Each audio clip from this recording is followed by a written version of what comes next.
Selamat pagi. Hari ini kita bertemu di dalam mata kuliah bermain dan permainan. Kita akan membahas tentang alat permainan edukatif. Mungkin Bapak Ibu Saudara pernah dan sering mendengar istilah dari APE atau kepanjangan dari alat permainan edukatif. Nah, kita akan melihat apa sebenarnya beda dari alat permainan dan alat permainan edukatif. Kita melihat jika alat permainan itu berarti adalah alat-alat permainan yang tidak memiliki unsur edukatif atau tidak ada makna edukasi dari permainan tersebut. Biasanya alat permainan yang tidak memiliki unsur edukatif hanya memberikan rasa senang dan refresh bagi pemainnya. Tetapi di sini, di dalam proses pembelajaran bagi anak usia dini, kita harus melihat apa itu alat permainan edukatif. Kita akan melihat ada beberapa pemahaman dan pengertian dari beberapa tokoh tentang alat permainan edukatif. Yang pertama, menurut Michael Sugianto, bahwa alat permainan edukatif atau yang sering kali disebut atau disingkat dengan APE adalah alat permainan yang sengaja dirancang secara khusus untuk kepentingan di dalam sebuah ranah pendidikan. Yang kedua, menurut Direktorat Padu Depdiknas tahun 2003 mendefinisikan bahwa alat permainan edukatif sebagai segala sesuatu yang dapat digunakan sebagai sarana atau peralatan untuk bermain yang mengandung nilai edukatif atau pendidikan dan dapat mengembangkan seluruh kemampuan anak.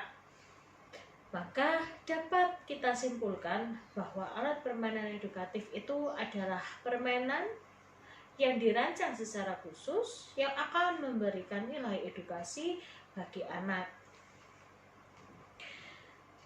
Kedua pengertian di atas menggarisbawahi bahwa perbedaan antara alat permainan yang biasa dengan alat permainan edukatif adalah bahwa alat permainan biasa itu tidak memiliki unsur edukatif.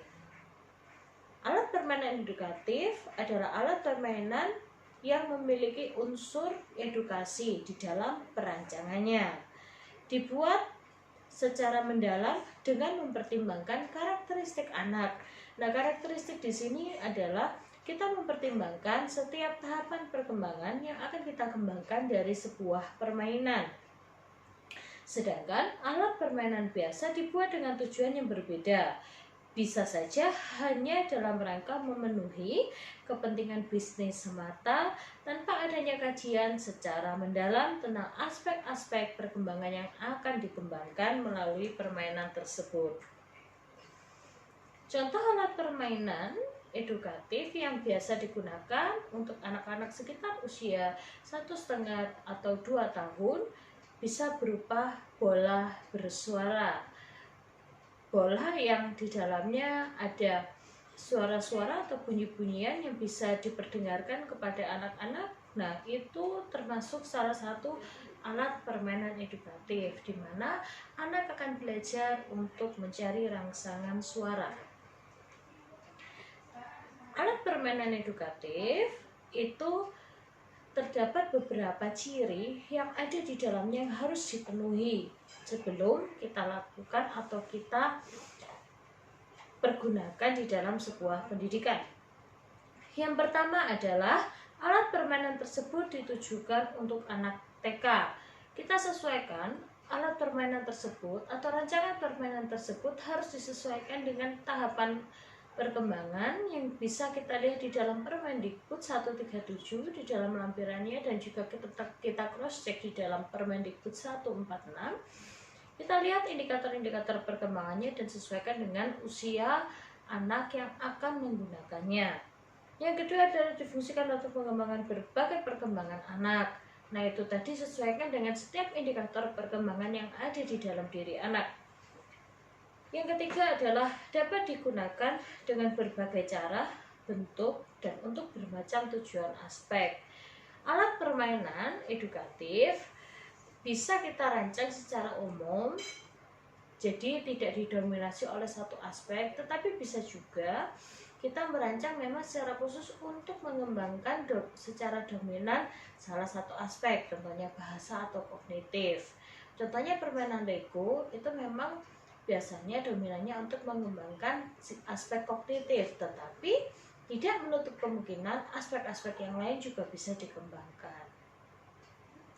Pengembangan atau bermanfaat secara multiguna.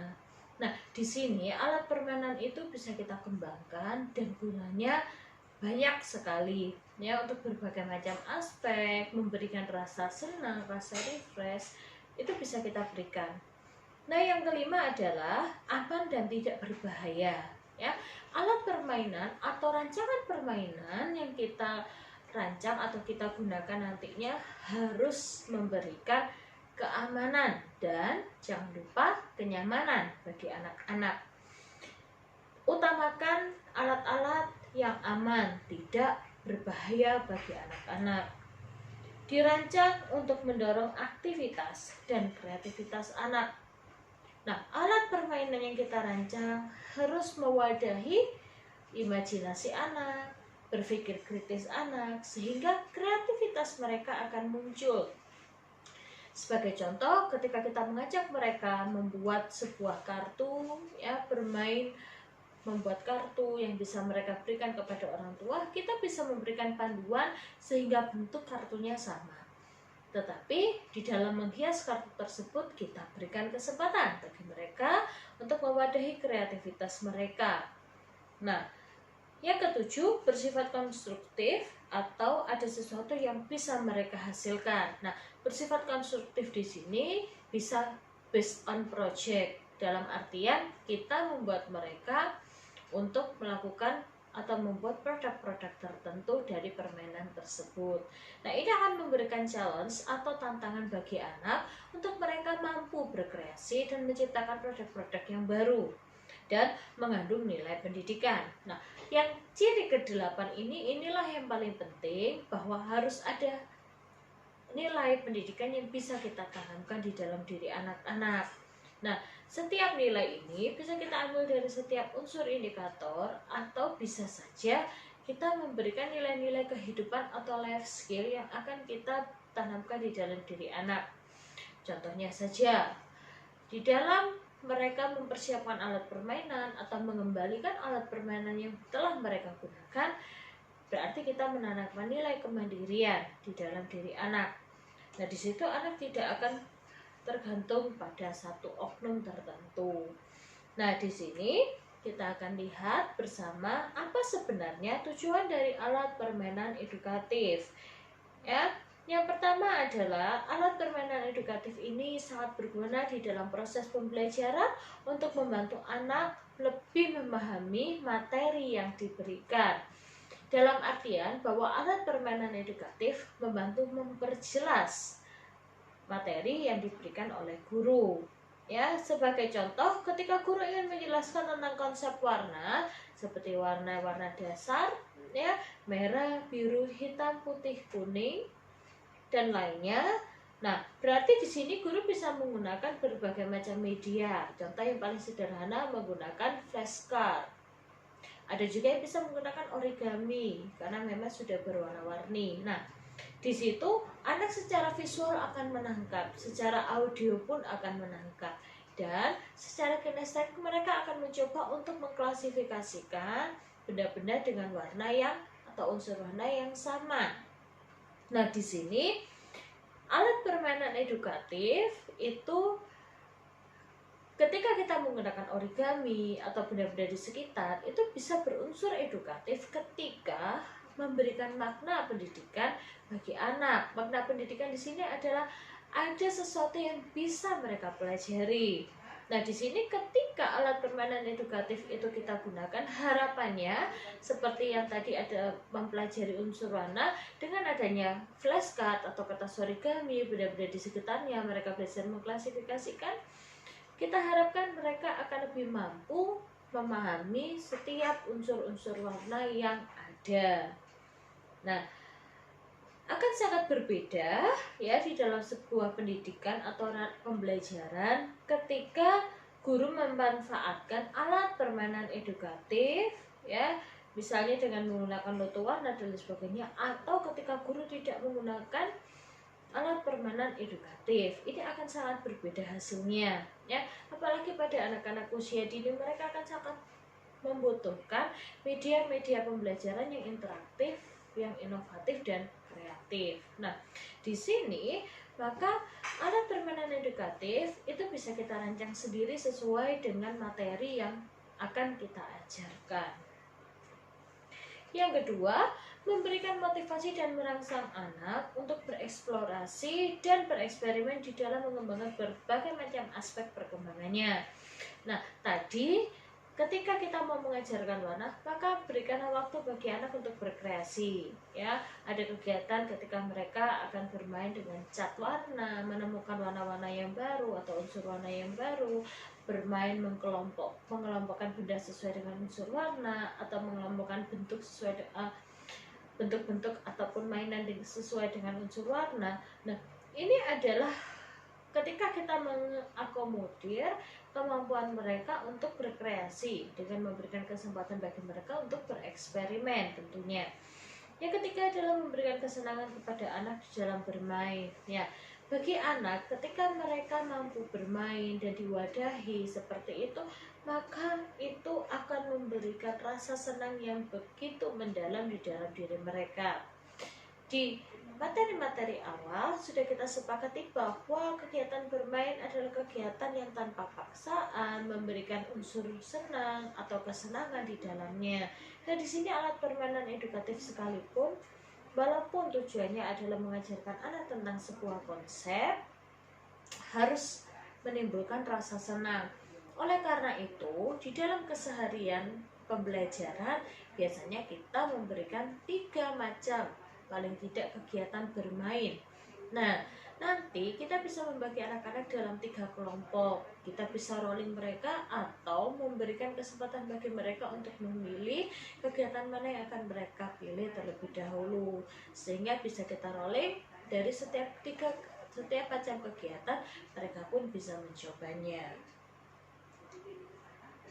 Fungsi APE yaitu yang pertama, menciptakan situasi bermain dan belajar yang menyenangkan bagi anak. Yaitu tadi, kalau yang tadi kita melihat bahwa APE itu membantu memperjelas materi, nah di sini menciptakan situasi bermain dan belajar yang jauh lebih menyenangkan daripada ketika anak harus belajar tanpa alat permainan edukatif.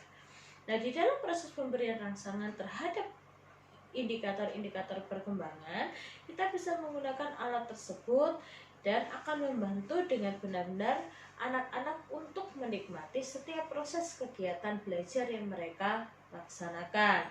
Dan diharapkan mereka akan memperoleh makna dari proses belajar yang mereka laksanakan, walaupun itu di dalam ranah bermain. Yang kedua adalah menumbuhkan rasa percaya diri dan membentuk citra diri anak. Ketika mereka bermain, ketika mereka mengikuti kegiatan-kegiatan bermain sambil belajar yang ada di sekolah, guru memberikan kesempatan bagi mereka untuk mencoba. Nah, ketika mereka mampu, itu akan meningkatkan rasa percaya diri mereka. Jangan lupa kita akan memberikan apresiasi dari setiap proses ya, progres dan produk yang mereka hasilkan dari kegiatan-kegiatan bermain yang kita berikan.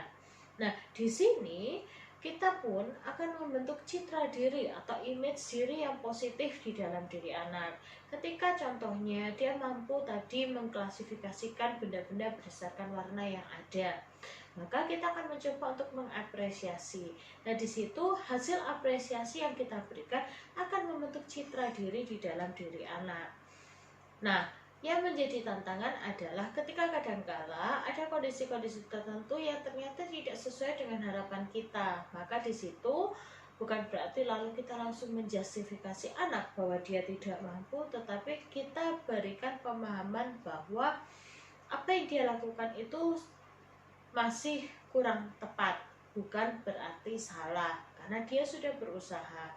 Maka hargailah setiap usaha dari dalam setiap proses kegiatan bermain dan belajar yang mereka lakukan. Yang ketiga adalah memberikan stimulus di dalam pembentukan perilaku dan pengembangan kemampuan dasar. Nah, di dalam proses bermain, kita memberikan kemampuan-kemampuan dasar bagi anak. Misalnya, memakai sepatu, mengkancingkan baju, ya, kancing baju. Nah, atau memakai baju, misalnya memakaikan baju pada boneka-boneka, mereka bermain peran jadi mama, memakaikan baju kepada boneka yang ada. Nah, di situ mereka akan belajar untuk memakai baju dan mengkancingkan baju. Nah, di sini ada kemampuan-kemampuan dasar kehidupan yang akan kita kembangkan. Tanpa terasa, anak akan mengembangkannya dengan perasaan yang menyenangkan, tidak dengan paksaan.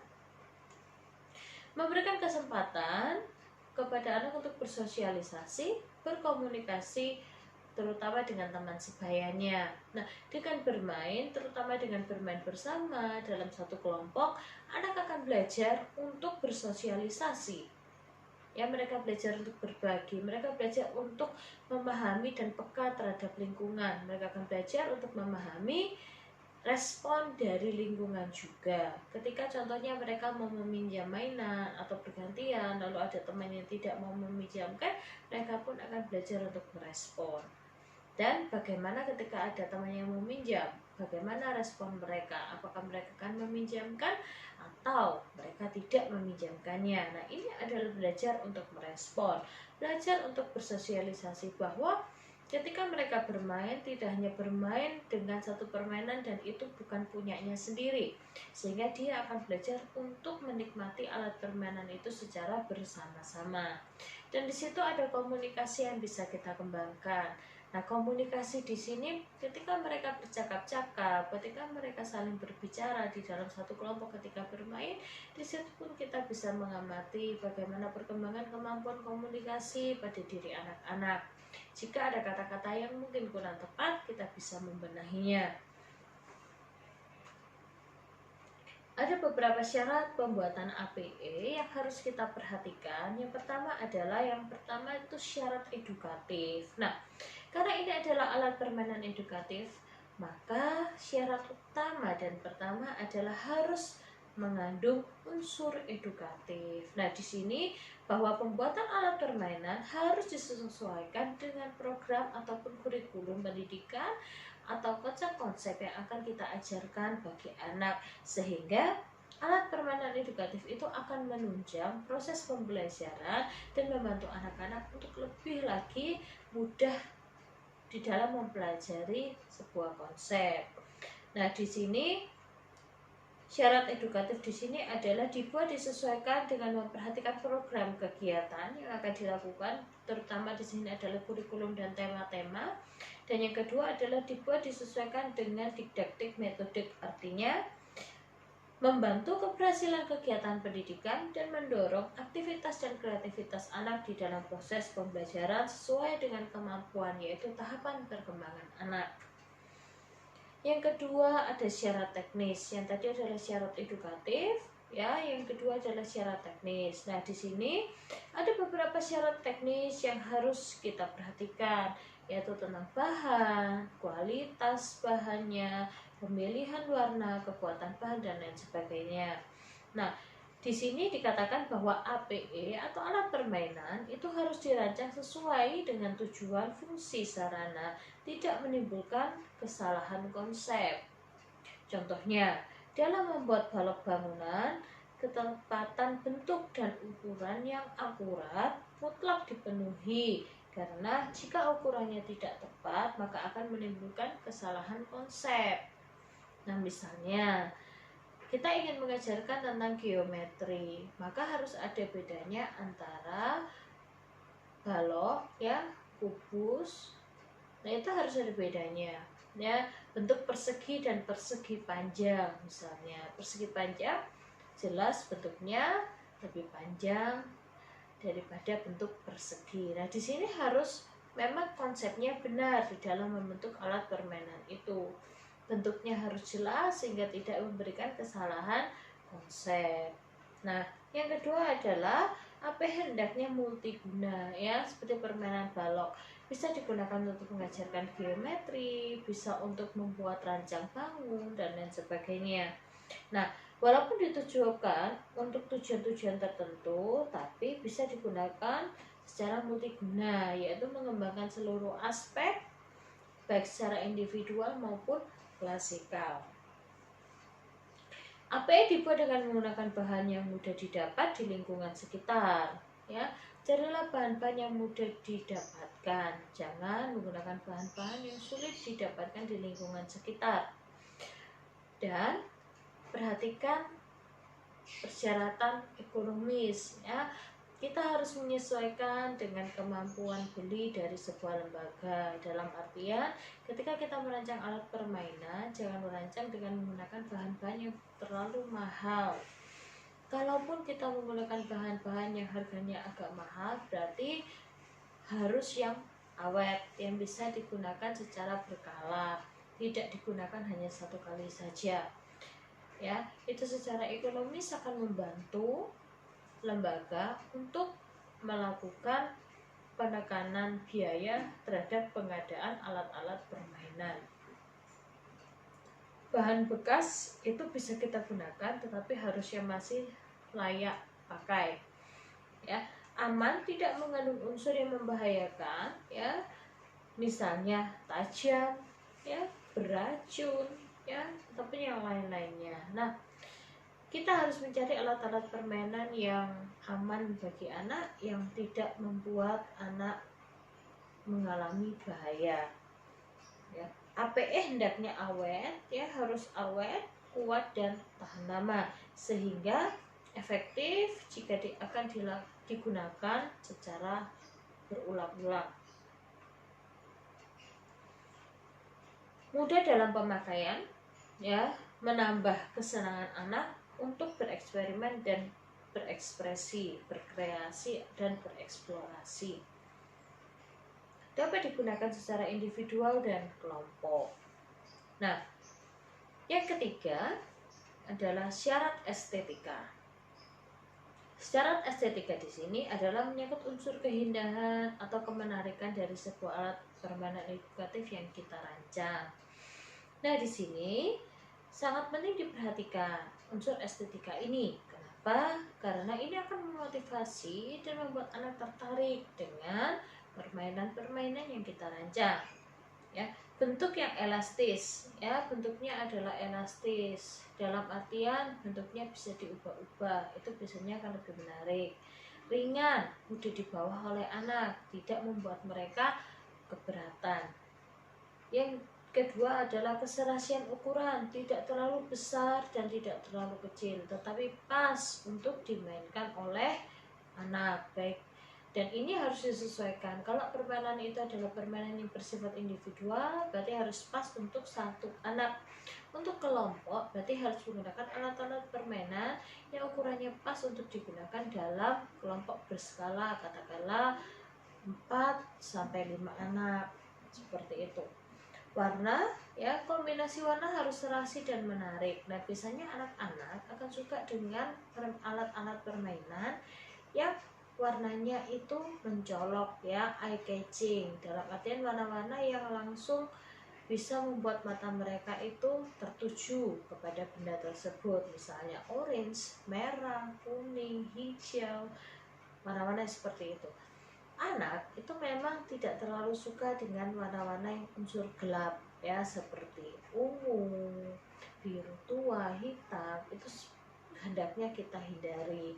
Jadi gunakanlah warna-warna yang menarik, ya, warna-warna yang mencolok, yang eye catching, sehingga ketika mereka melihat alat permainan itu, mereka langsung matanya tertuju pada alat permainan tersebut. Nah, inilah materi tentang APE, ya.